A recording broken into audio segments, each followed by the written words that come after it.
In the heart of the Sahara, where the sands are older than history and the wind sings in a language long forgotten, there persists a tale passed from mouth to mouth, tent to tent. It's not written in any official record, yet it survives, etched into memory, told by firelight, and carried on camelback across the wastelands. The tale is of Zerzura. To the untrained eye, the desert is nothing but death and distance. But to those who listen, truly listen, there are signs. The Bedouins speak of it in half-truths, referring only to the place where the birds go, or the white shadow beyond the dunes. These are not fables told for entertainment, they are warnings and invitations. Early 20th century explorers, British officers and rogue adventurers caught wind of these whispers and began mapping the unmappable.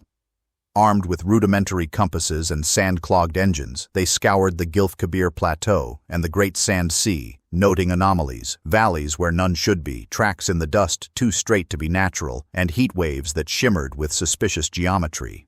One such anomaly came from a Royal Air Force pilot in 1932 who reported seeing a cluster of white domes deep in the desert, reflecting like polished stone. His instruments failed as he flew over, his radio went dead, and his co-pilot, a skeptic by nature, refused to speak of what they'd seen again. Official reports would later redact the flight log, noting only optical phenomena consistent with atmospheric distortion, but others took note. Among them was Count Laszlo Almasi, the Hungarian explorer who would later inspire the English Patient. He believed Zerzura was more than myth, it was memory, hidden by intention. According to him, some ancient knowledge or force had caused Zerzura to be veiled, not merely by sand, but by frequency. Something was repelling those not ready to see. Maps recovered from Almasi's lost journals, kept in a private Berlin collection, show a triangulation of points marked with symbols he called harmonics. In his notes, he writes, "3 sounds unlock the desert: wind, silence, and a name not meant to be spoken aloud, Zerzura." What did he mean by that? Was it an ancient password, a form of desert resonance technology, or the paranoid ramblings of a sunsick man? And yet, the deeper you dig, the more the pattern repeats. Magnetic interference, vanishing expeditions, artifacts found hundreds of miles from any known trade route, etched with symbols that match nothing in Egyptian, Berber, or Arab heritage. Some call it coincidence. Others believe Zerzura is protected, not by black giants as the myths suggest, but by a technology we no longer understand. A cloaking device, perhaps, that responds to thought, intent, or bloodline. Whatever it is, the mirage still flickers, and every year, a few still go looking. Some for fame, others for truth, most for something they can't explain. Long before European explorers dared to venture into the blistering heart of the Sahara, there existed whispers in older tongues, Arabic, Coptic, Nubian, about a city not meant for ordinary eyes. These stories were not told for entertainment. They were encrypted warnings, disguised as wonder. And at the center of them all was an elusive manuscript known as Kitab al-Kanuz, the Book of Hidden Treasures. Few copies exist today. Most are said to have been destroyed by fire, water, or clerics who understood the danger of what they contained. But those that survived were carefully hidden, passed down by secretive orders who believed the book was not merely descriptive, but functional, a guide for unlocking the invisible architecture of the earth. One of the most controversial pages in the book contains a riddle written in ink that fades in daylight. Beyond the Valley of the Winds, where no star rests, lies a door without a key, guarded by silence and shaped like the past. Scholars still debate its meaning, but some claim it's a direct reference to Zerzura, coded not in literal geography, but in metaphor, astronomy, and resonance. The book describes a city of white stone, polished like ivory, that neither sun nor time can stain. Its gates are flanked by statues not of men, but giants, described as blackened figures who move only when unobserved. This detail has fueled theories that the guardians of Zerzura are not statues at all, but entities, either mechanical or metaphysical, tasked with screening unworthy seekers. Most intriguingly, Kitab al-Kanuz mentions a king and queen who sleep beneath a mirrored dome and will awaken only when the sky has no center and the desert sings. Some interpret this as a poetic metaphor for planetary alignment. Others believe it's literal, a celestial condition that, when met, activates something ancient buried beneath the sand. In the 1930s, an Arab trader named Abu Kamis reportedly came into possession of a page torn from the book, acquired through dubious means in a Cairo backroom. He followed its instructions into the desert and returned weeks later, silent and blind in one eye. When pressed, he said only, "There are cities in this world not meant to be found. Zerzura was never lost. We are." Modern historians dismiss the book as mythopoetic nonsense, but in conspiracy circles, Kitab al-Kanuz is considered an ancient codebook, a relic from a time when humanity remembered more than it does now. Some even claim that what we call Atlantean memory and Saharan myth are simply different fragments of the same suppressed narrative. If true, Zerzura may not be a city at all, but a vault. Or worse, an archive. Not of things, but of knowledge. And knowledge, as history has shown, is the one treasure the world never allows to remain unguarded. Among the most disturbing and consistent motifs in the legend of Zerzura are its so-called Black Guardians, towering figures said to stand watch at the gates of the city. Not soldiers, not statues, not quite men, but something else entirely. According to oral traditions stretching from Siwa to Kufra, the gates of Zerzura are flanked by two immense black forms. They do not move, they do not speak. But those who approach too closely claim to feel the weight of presence, as if they are being measured, dissected, and judged. Many never reach the gate at all. Others report disorientation, missing time, or waking miles away from where they were the day before. In Bedouin accounts, the guardians are described as made from stone and shadow, with eyes like hollow wells. Some believe they are remnants of a race predating humanity. Others suggest a more technological origin, that the guardians are automatons left behind by a vanished civilization, programmed to repel all but the worthy. A few even claim the guardians are not guarding Zerzura, but trapped there, eternal prisoners bound to a covenant older than the sands. A chilling 1897 account from a French explorer named Henri de Monteau recounts a feverish vision after collapsing from dehydration in the Libyan desert. He described being carried, unconsciously, into a white city by two black figures, neither of whom cast shadows. When he awoke, he was outside the city gates, clutching a water skin he had not brought. His logbook entry reads, "They are not evil, but they are not of this world." In Almasi's fragmented field notes, a passage is underlined twice. Do not attempt to record them. Cameras fail. Minds forget. They exist only in the moment of intention.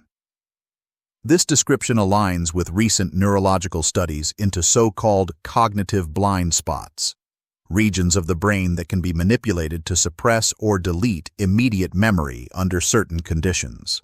Is it possible these guardians use some form of electromagnetic interference or cognitive camouflage to remain unseen by most? Ancient Egyptian myth may hold a clue. The god Anubis, black-skinned, jackal-headed, is often misinterpreted as a symbol of death. But he is also the gatekeeper, weighing the hearts of the dead against a feather, not to punish, but to determine purity. Some researchers believe the imagery of Anubis may derive from a much older archetype, one that Zerzura inherited or preserved. So the question is not just who placed the guardians there. The question is, what are they guarding us from?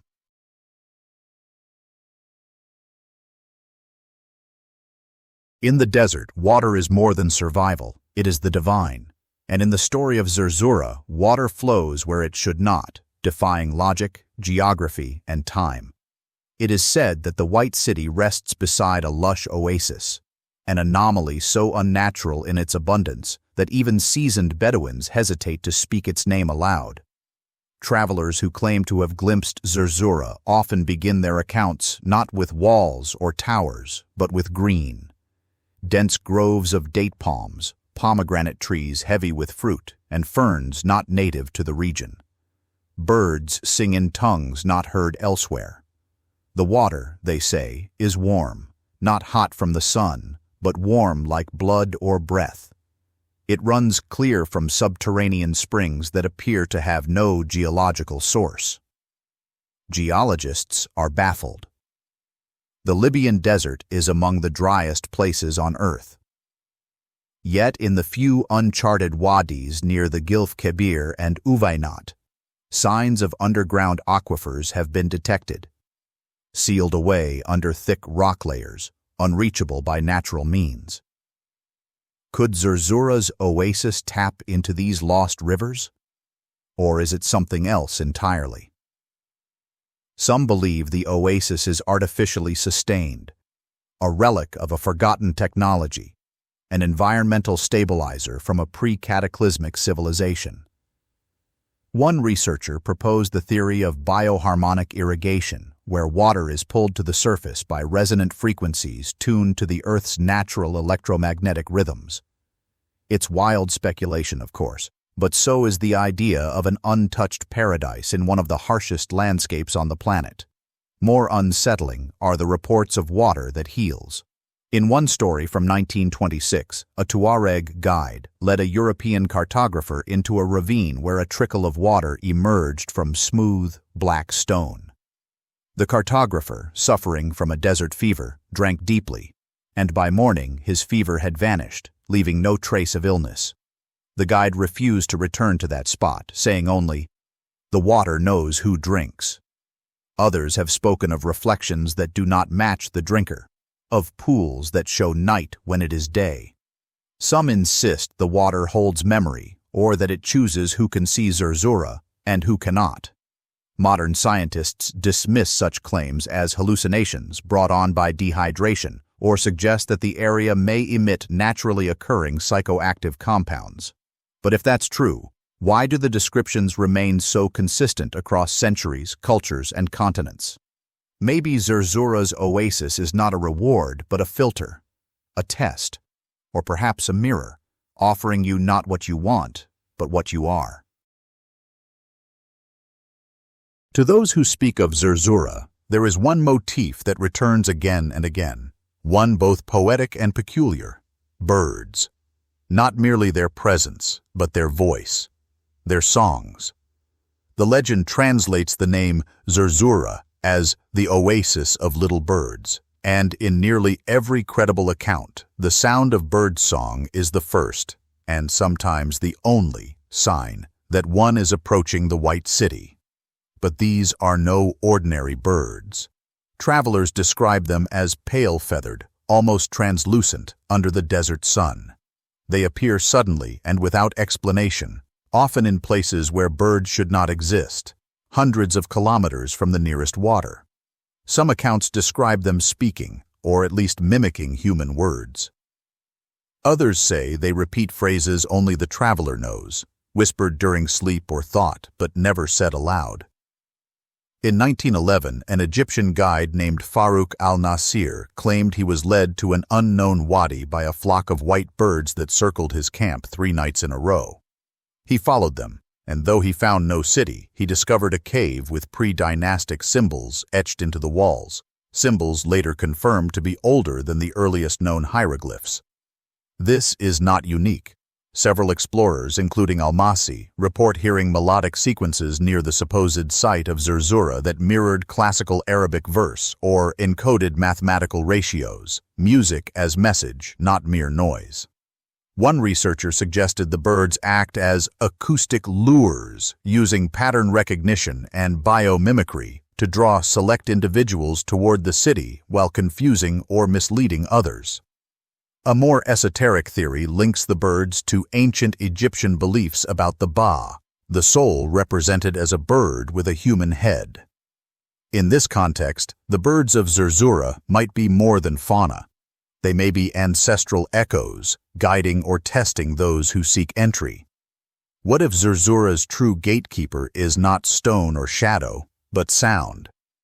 Modern bioacoustic monitoring has detected unexplained audio anomalies in remote desert regions, ultrasonic chirps and harmonics with no known source.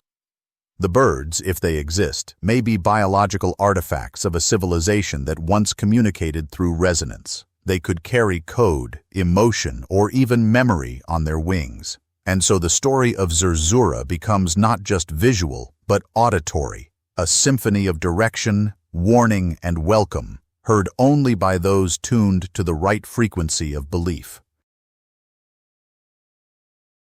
Beneath the shimmering myths of Zerzura lies a tale stranger than any treasure or artifact, a story of a king and queen who sleep beneath a dome of white stone, untouched by age, undisturbed by time. It is said they are not dead, but dreaming, waiting. According to the Kitab al-Kanuz and its oral parallels, these monarchs are not rulers in the traditional sense. They are guardians, perhaps vessels, whose consciousness is sealed within a resonant chamber beneath the city. The text describes them as the last to remember, the first to awaken. But awaken from what? And to do what? Some interpret the dome as metaphor, a symbolic tomb or spiritual construct, but others, including Almasi and fringe researchers in the 20th century, believe the dome to be literal. A smooth, white hemispheric structure, built with no seams or mortar, positioned beneath the city's central axis. Stories suggest it emits a low-frequency hum, perceptible only in dreams. One account from a lost expedition in 1937 tells of a chamber beneath the sand, discovered accidentally by a storm-exposed fissure. Inside were two stone biers, side by side, carved from a single piece of quartz-like material. Upon them lay figures draped in linen of unknown weave, skin pale as bone but uncorrupted. A journal recovered from the expedition describes how one explorer reached out to touch the queen's face and collapsed. When he awoke, he had no memory of the contact, but spoke in tongues for 3 days, quoting texts he had never read. More than one tradition warns against disturbing the sleepers. They are bound, not just by stone, but by intention. To awaken them is to activate a cycle that humanity is not yet ready for, or has long forgotten. Egyptian and Sumerian myths speak of gods who went to sleep in the west, beneath stars aligned in specific geometries. The Ba and Ka, soul and essence, were believed to rest in silence until summoned by the right convergence of celestial forces. Could the monarchs of Zerzura be ancient custodians of such energy? Or worse, remnants of an older epoch, preserved until some cosmic threshold is crossed? Another theory suggests the sleepers are not from Earth at all. Supporters of the ancient astronaut hypothesis argue that the dome is a stasis chamber, designed to preserve alien consciousness through gravitational or dimensional drift. The king and queen, in this telling, are interstellar emissaries, or refugees, hidden until the stars are right for their return, and perhaps that time is drawing near. If so, Zerzura may not be a city. It may be a countdown.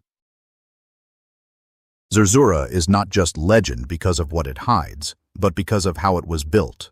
Eyewitnesses who claim to have seen the city, or even parts of it unearthed by the sands, describe architecture that defies every known method of construction. Massive blocks of white stone, so smooth they reflect like mirrors, fitted together with no mortar, no seams. Curved surfaces ripple like liquid, while towers rise in mathematical proportions that seem to shift depending on where you stand. The white stone itself is an enigma. It is neither marble nor limestone. Some say it glows faintly at night, drawing moonlight inward rather than casting it away. Samples, if they were ever retrieved, have vanished into private collections or state archives. Rumors swirl of a French geologist who brought back a sliver in 1934. The man died under mysterious circumstances, and the sample was never seen again. His final journal entry read, "It hums when I sleep, and it shows me things I've never known." Some theorists believe the stone used in Zerzura contains trace amounts of rare earth elements, yttrium, scandium, or even unknown isotopes that respond to heat, magnetism, or consciousness itself. Others propose the material is synthetic, created through techniques lost to time or preserved only in secret. Architectural alignments within the city reportedly reflect constellations, perfectly, not as they appear today, but as they appeared 12,000 years ago. The domes are acoustically perfect, capable of amplifying whispers without echo, while certain chambers vibrate at frequencies that induce altered states of awareness. Several explorers have described sensations of weightlessness, time distortion, or sudden clarity while standing near specific arches or monoliths. Could Zerzura be using an ancient form of resonant engineering? Civilizations such as the Nabateans, Egyptians, and pre-Incan societies all demonstrated mysterious knowledge of vibration, magnetism, and sonic shaping. Some believe Zerzura represents the pinnacle of that lost science, a place not built by tools but by sound, light, or intention. Stranger still are the reports of inscriptions that change. Glyphs that were unreadable upon entry but gradually began to glow, rearrange, or clarify themselves as the visitor remained longer. Language as an adaptive interface, responsive to the viewer's state of mind. In the ancient world, stone was more than a material. It was a memory bank, a vessel for permanence, a skin that held the resonance of ritual, chant, and thought. Zerzura may have perfected this idea. It may be less a city and more a machine, sleeping, intelligent, and waiting to be understood. If so, the treasure isn't gold, it's access. As modern explorers continue to debate whether Zerzura ever physically existed, one curious fact lingers across countless independent accounts. Even those who claim to have seen the city often cannot return to it. This recurring motif has sparked what many refer to as the mirage wall, a theorized barrier of illusion surrounding Zerzura, shielding it not just from the eye but from memory, time, and electromagnetic detection. Some believe this phenomenon to be a psychological response to stress or heat stroke. Others, however, argue that it is deliberate, a form of advanced optical technology wielded by a forgotten civilization. The mirage wall is not a wall in the traditional sense. It is not visible. Rather, it is invisible in an almost sentient way. It does not reflect light, it bends it. Many describe walking for hours toward a fixed location only for it to vanish before their eyes. The city remains a few kilometers ahead, always just out of reach. Military experiments during the Cold War attempted to replicate this phenomenon. In the 1960s, Project Horizon reportedly used variable frequency lasers in the desert to create distortion fields, resulting in subjects perceiving non-existent structures, shifts in depth, and even full environmental changes. Files now declassified from MI6 suggest that similar anomalies were documented in North Africa decades earlier, and always in association with sites matching descriptions of Zerzura. Those who crossed the mirage wall reported strange physiological effects: nausea, déjà vu, bursts of involuntary memory. One explorer, in a letter never published but discovered in his effects after death, claimed that the air itself became thick, like looking through oil, and I could see the city, but my compass spun without direction, and the shadows no longer obeyed the sun. Some researchers believe the mirage wall is not a defense system, but a diagnostic, a spiritual or cognitive threshold that only the tuned can pass. It judges not by strength, but resonance. If your intention is pure, curious, respectful, untainted by greed, you may pass. If not, the city disappears, or you forget it altogether. An unorthodox theory gaining traction in fringe circles suggests that Zerzura itself exists on a shifting electromagnetic layer, flickering in and out of alignment with our visible spectrum. Not a place, but a phase. Not hidden, but phasing. Zerzura may not be somewhere you travel to. It may be something you become capable of perceiving. And if true, the mirage wall is not keeping Zerzura in.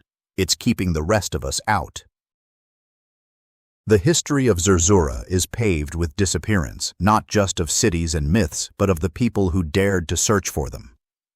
From the early 1800s to the mid-20th century, over a dozen expeditions vanished in the vastness of the Sahara.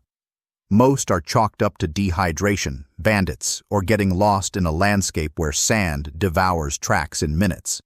But some vanishings are stranger, groups well prepared, traveling along mapped routes, with no sign of struggle or distress, their equipment often found intact, but their human occupants gone without a trace. In 1919, a British team led by Colonel Percival Houghton was last seen departing from Siwa with 6 camels, 2 guides, and detailed maps based on Bedouin accounts of a white valley beyond Wadi al-Farig. They never returned. In 1922, their camp was discovered, abandoned but untouched. A teapot still warm. Boots neatly arranged by the fire.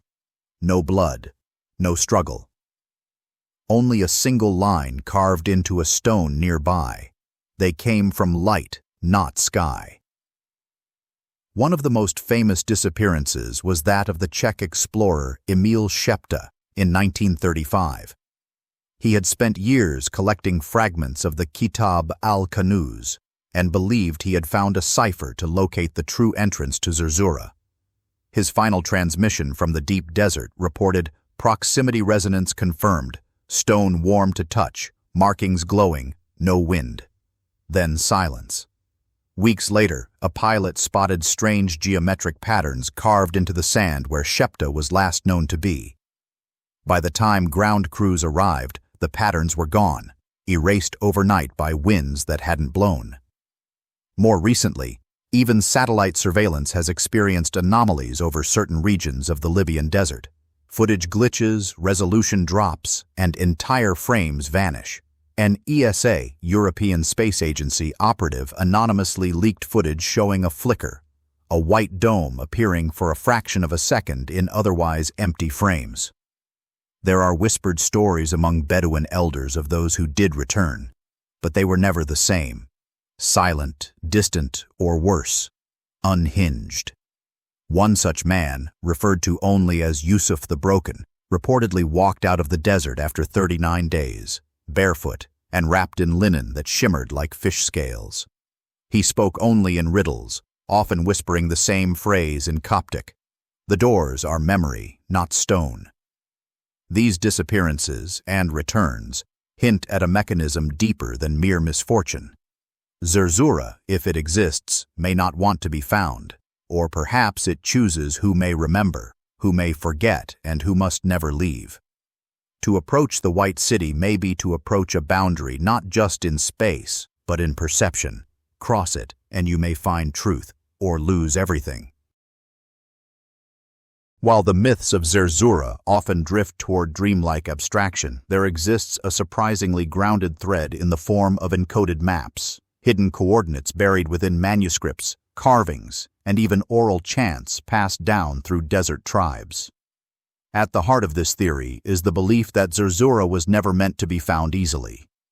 That its location, though real, was encrypted, broken into fragments, and scattered across cultures to protect it from conquest or corruption.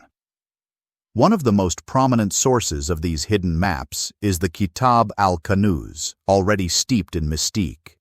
But not all ciphers come in ink, some lie in stone. Ancient Libyan petroglyphs near the Jebel Uvinat plateau show star charts unlike any others in the ancient world. When overlaid with regional maps using a specific rotation, 17.3 degrees counterclockwise, they produce a triangle of intersecting latitudes that frame an otherwise empty section of desert. Within that triangle, explorers have found inexplicable anomalies, higher than average soil magnetism, rare fossilized flora, and walls of heat that shimmer even at night. In 1933, Hungarian explorer Laszlo Almasi claimed to have deciphered one such cipher using a combination of Arabic numerology and the pre-Islamic moon calendar. The coordinates led him to an unexplored valley, what he called the Hollow of Stillness. His notes end abruptly there. Later, in a rare interview, he said, "I didn't find Zerzura. I found where it is supposed to hide." Modern conspiracy theorists have picked up where the early explorers left off. One British amateur codebreaker claims to have found matching patterns in Berber folk songs, repeating refrains that, when plotted as waveforms, match the layout of Egyptian temples. Among the most unnerving elements surrounding the legend of Zerzura are the persistent whispers of a secret order, an elusive group of individuals who have, for centuries, acted as protectors, suppressors, or curators of the truth. They are known by many names: the Keepers of the Veil, the Sons of the Desert Star, or more ominously, the Cult of the Sleeping City. Their symbols appear sporadically in desert regions, etched onto rocks, embedded in the corners of ancient manuscripts, or woven into the patterns of Berber cloaks and rugs. Always the same geometry: 3 interlocking circles surrounding a downward-pointing triangle. It is said to represent the 3 layers of the self: body, mind, and echo, surrounding the hidden truth. Some believe this group is ancient, dating back to the fall of Atlantis or a lost Egyptian priesthood that splintered during the Amarna heresy. Others link them to medieval mystics who vanished from European records after expeditions into the Maghreb. In every case, the theory remains the same. They know where Zerzura is, and they ensure it stays hidden. Unlike most secret societies, the cult of the Sleeping City does not seek influence, wealth, or public visibility. Its function is singular: to protect Zerzura from being misused. For if the city is truly a living archive, a consciousness vault, or a portal to forgotten technologies, its awakening could either uplift humanity or unravel it. Eyewitness accounts of the cult are rare and often contradictory. Some describe pale-robed figures appearing at night to warn off travelers. Others mention being shadowed by silent horsemen in the dunes, watchful but never hostile. One explorer in 1957 claimed a woman appeared in his dreams for 6 nights, showing him scenes of cities crumbling and stars falling. On the 7th night, he awoke in a completely different camp location, 3 days' walk from where he'd slept. Declassified reports from the 1970s mention unauthorized interference during an Italian military survey near the Glyphs. Satellite data was wiped. Ground teams found their supply caches rearranged as if a message had been left. You are not alone in the silence. Among Bedouin elders, there is an unspoken rule: don't speak of Zerzura at night, not because of fear, because it listens. And the keepers, wherever they are always listening too. Whether they are protectors, jailers, or simply historians, one thing is certain: no one finds Zerzura without their knowing. As the search for Zerzura deepens, a question begins to echo louder than any answer. Why does this city feel so familiar? Scholars, mystics, and fringe theorists alike have drawn parallels between Zerzura and another lost world, Atlantis. The similarities are hard to ignore. Both are cities of immense knowledge, mysteriously concealed or destroyed, and preserved only through fragments, dreams, and symbols. But what if they are not different stories? What if they are chapters of the same ancient memory? Some researchers propose that Zerzura is not merely like Atlantis. It may be a direct descendant of it, a colony, a last outpost, a failsafe. The logic follows a simple arc. Atlantis, real or metaphorical, represented a peak of human or non-human civilization which collapsed in a cataclysm. Survivors dispersed across the globe, embedding their knowledge into hidden sanctuaries. Zerzura, nestled in the harshest desert on Earth, may have been selected for its inaccessibility, its magnetic anomalies, and its proximity to energy flows long lost to modern understanding. This theory gained traction in the late 20th century, when acoustic surveys revealed vast substructures beneath parts of the Sahara that mirror Atlantean geometry as described by Plato. Circular complexes, tiered platforms, and radial lines extending outward. The data was quickly classified. The connection deepens when we examine the symbols found in accounts of Zerzura: spirals, tridents, concentric circles. These are all motifs found in Atlantean lore and in megalithic sites from South America to Egypt to Indonesia. Could it be that the same culture seeded these designs globally, leaving behind memory traces like breadcrumbs? More provocative still is the idea that Zerzura holds not just Atlantean artifacts, but consciousness. A digital or psychic echo of the lost age, encoded in stone, sound, or perhaps water. Ancient mystery schools spoke of cities of sleep, where dreamers could commune with the minds of the past. Zerzura may be just such a place. One whisper, repeated in various languages across centuries, has appeared in manuscripts, trance writings, and even near-death experiences. Zerzura remembers. Not just history, not just wisdom, you. And so perhaps the deeper truth of Zerzura is this. It is not a city you discover. It is a city that remembers you when the time is right. Every myth has its voice. But Zerzura, it is said, speaks in light. Accounts of those who claim to have glimpsed the city, or passed its threshold, mention luminous phenomena that defy the known spectrum. Not just light, but meaningful light. Patterns that pulse, ripple, and shift in precise geometries. Witnesses describe beams that form phrases in the air, doorways that open only when struck by specific light frequencies, and glyphs that bloom like flowers when touched by moonlight. It's as though Zerzura communicates through encoded illumination. Light not as illumination alone, but as language. This idea may not be as far-fetched as it seems. Ancient civilizations revered light as divine not merely for its ability to reveal, but for its hidden structure. The Egyptians, for example, believed Ra's light carried order. The Mayans used light shafts in temples to activate ritual spaces. In Zerzura, it may be the very fabric of thought. Modern quantum researchers have explored how photons can be used to transmit data without heat, sound, or matter. Theorists in fringe circles argue that Zerzura's builders may have mastered this long ago, embedding communication systems within the very architecture of the city. Stones that sing when hit by sunlight, water that refracts messages, walls that record presence by the shadows cast across them. A controversial French linguist, Dr. Émile Dartin, once proposed that Zerzura's light wasn't just symbolic, it was phonetic. In 1972, after visiting a ruined outpost in the southern Libyan desert, he claimed to have deciphered part of a photon script etched into mirrored surfaces. He reported, "It is a syntax of reflection, as if the city itself is trying to say something, but only to those who see, not just look." Dartin vanished 2 months later. His notes, like so many others, disappeared. In myth, light is the ultimate key, the lantern in the cave, the halo of the divine, the flash of revelation. In Zerzura, it may be literal, an operating system, a consciousness, a threshold. One explorer, in a half-burned journal, scrawled these final words: "I spoke no word. I only stepped into the light, and it answered me in dreams." Perhaps Zerzura doesn't need a voice, it needs a listener.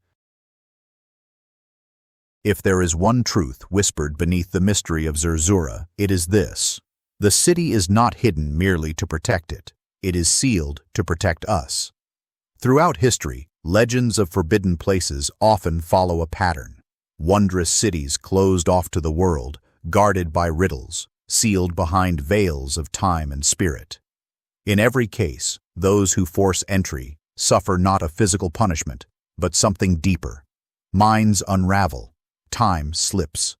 Truths are revealed that the soul is not ready to bear. So it is with Zerzura. Those who believe it to be an archive of Atlantean knowledge, ancient power, or encoded memory also believe it was built to wait, not just for someone worthy, but for the right when. This concept is echoed in the recurring phenomenon of time slips around the Zerzura site. Travelers report days vanishing, watches stopping, shadows behaving unnaturally. Some even return with memories of futures that haven't occurred, or visions of ancient events they couldn't possibly know.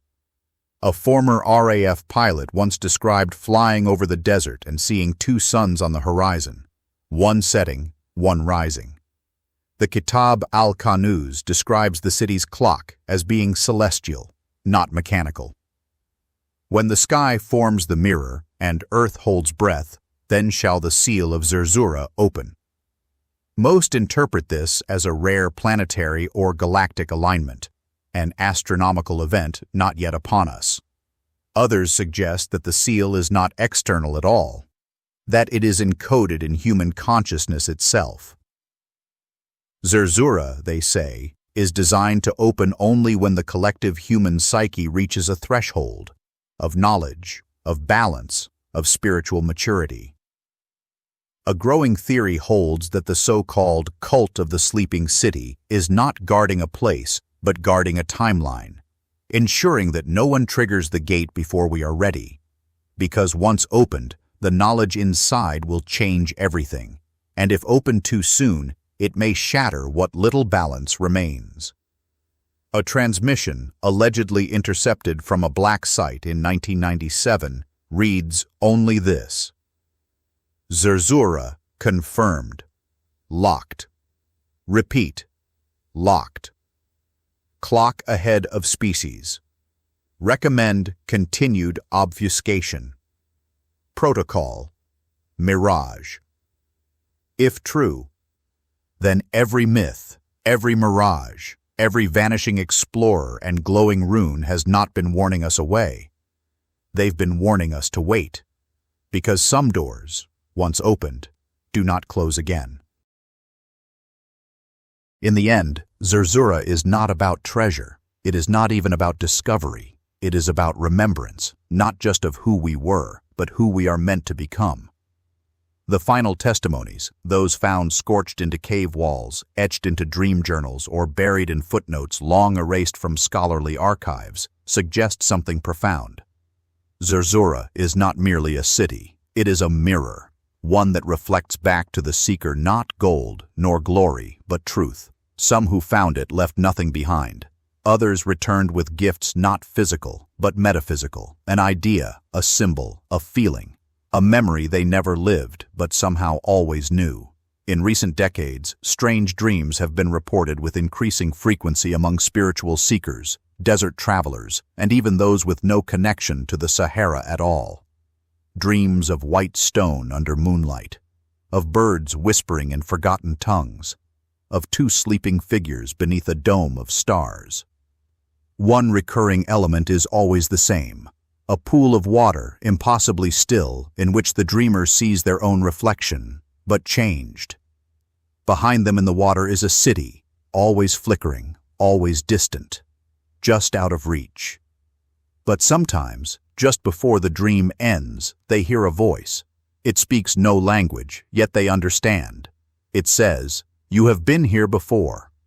Whether Zerzura is real in space or only in time, whether it sits buried under the Sahara or within the human subconscious, one thing is certain: it is not lost.